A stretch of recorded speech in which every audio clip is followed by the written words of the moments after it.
Parang sabi ba,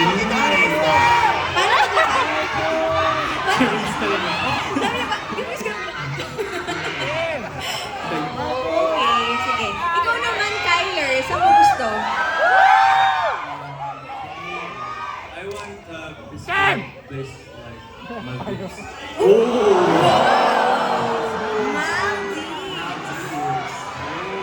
Because I like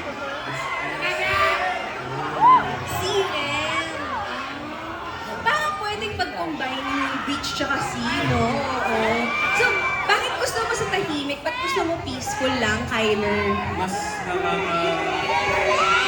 nakakapagbigay po ng focus lalo sa akin. Focus. Tsaka relaxation, di ba? Parang opposite na yung gusto niyo yung Winston. Adventure.